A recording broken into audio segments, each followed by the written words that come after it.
If you or someone you know has been told they need heart surgery, we want you all to know that you're not in this alone. At Oklahoma Heart Hospital, you have over 70 cardiovascular specialists and nurses with many years of experience in cardiac care on your team. Since opening our doors in 2002, we have helped patients across the United States through their cardiac journey get back to the lifestyle they desire. We've created this video to share some very helpful tips on how to prepare for an open heart surgery and the recovery process. So how should we get started? Let's start in the kitchen. We all need food, and you may need to go to the grocery store so you have what you need after your surgery. You're not going to feel like cooking, so having some easy snacks and meals on hand can be very helpful. You will not be able to drive until your follow-up appointment, which may be 7 to 14 days after being discharged from Oklahoma Heart Hospital. So stock up while you can. Exactly. Preparing the outside of your house is just as important as preparing the inside. For example, look for things such as water hoses, uneven ground, and newspapers. Having clear walking paths will be very helpful. Make sure you have enough space to walk. Removing potted plants or chairs on the porch could make all the difference. A trip and fall is not going to make anything better.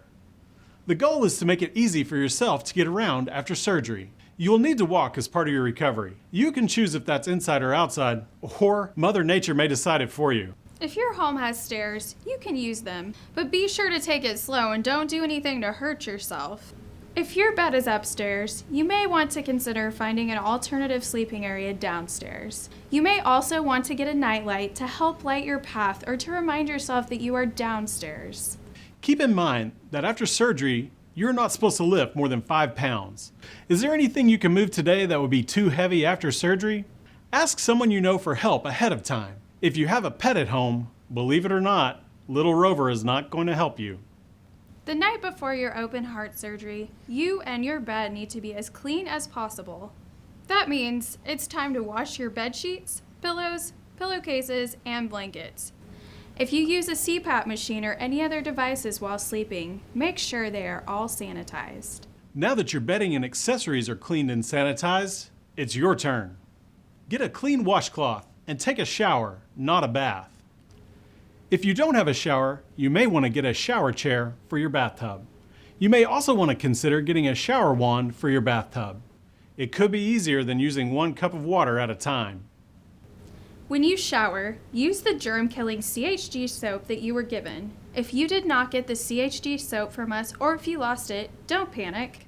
There are other germ-killing soaps such as Dial that can typically be found at your local neighborhood stores and pharmacies. Start with washing your hair first and then the rest of your body. And don't forget to scrub underneath your fingernails. After your shower, be sure to dry off with a clean towel and put on clean pajamas. If you have pets, you need to distance yourself from them as much as possible. We all love our pets, but they can't sleep with you tonight.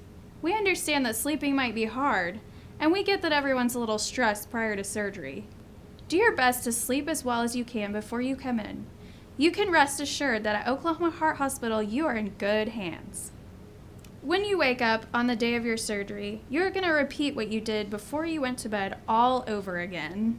That's right. We need you to have a clean place to sleep when you return from surgery. Change your sheets, pillowcases, and blankets one more time with freshly washed and dried ones. And make sure any device you use while sleeping, like a CPAP or sleeping mask, are sanitized as well. After you have that completed, what's next? Well, you were clean when you went to sleep, but you are not now. Grab a new washcloth and take a shower with the CHD soap. Dry off with a new towel, not the one that you used the night before. On the day of your surgery, leave all your jewelry like rings and piercings at home. You will not be able to wear any of it in surgery. You won't need to bring any extra money, food, pillows, or blankets. Smoke breaks are not permitted. Talk to your doctor about needing nicotine gum or patches during your stay. We may be able to provide you with anti-anxiety medications instead. Leave all your pills and medications at home.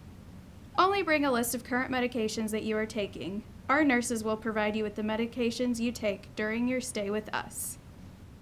Aside from the list of medications, all you need to bring with you are clean undergarments, a set of clothes, and loose-fitting shoes or house slippers with a firm sole for your ride back home after surgery.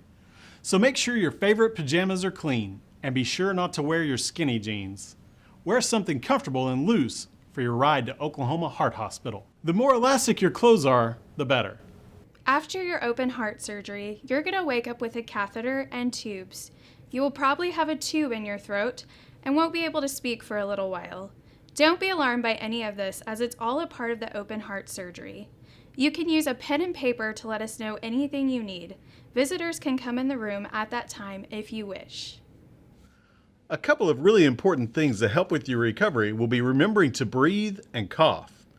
You may think breathing is a no-brainer, and you're doing that right now. But once you've had surgery, you'll be sore and won't want to take deep breaths.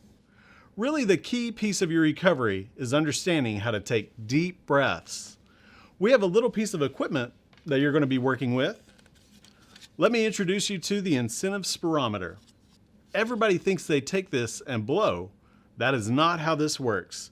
It's breathing in and filling your lungs up with air all the way that helps to keep your lungs healthy after surgery. This also helps you to avoid catching pneumonia. To use the incentive spirometer, sit up and hold the device. Place the mouthpiece spirometer in your mouth. Make sure you have a good seal over the mouthpiece with your lips. Breathe out normally, breathe in slowly.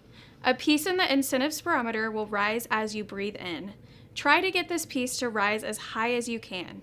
Usually there's a marker placed by your doctor that tells you how big of a breath you should take. A smaller piece in the spirometer looks like a ball or disc. Your goal should be to make sure this ball stays in the middle of the chamber while you breathe in. If you breathe in too fast, the ball will shoot up to the top. If you breathe in too slowly, the ball will stay at the bottom. Hold your breath for 3 to 5 seconds. Then slowly exhale. Take 10 to 15 breaths with your spirometer every 1 to 2 hours, or as often as instructed by your nurse or doctor.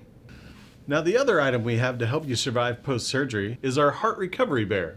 He's gonna be your best friend. Be sure not to let your grandchildren or anyone else take your bear. You're going to need him because he will keep you from hurting so bad when you cough. The key to your success is deep breathing and coughing once you're out of surgery and awake. Controlling your pain after surgery is a big part of your hospital stay, and you play a vital role in that effort. Please keep your nurse informed of your pain levels. You can help them understand your pain level by rating it on a scale of 0 to 10. If you tell your nurse your pain level is 0, they would understand that you have no pain. If you tell your nurse your pain level is 10, they would understand that you have excruciating pain.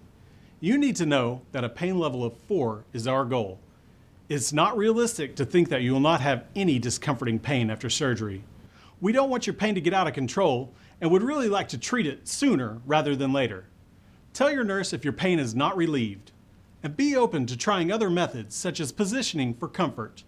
Please don't worry about becoming addicted to your pain medications. Being comfortable is another important part of a successful recovery process. And don't forget, don't leave a bear on a bare chest. You thought you were coming to the hospital for a little vacation, but that's not happening. We're gonna get you up and get you moving. First, we'll give you a pair of our socks that have special grippers on them. They'll help prevent slips and falls.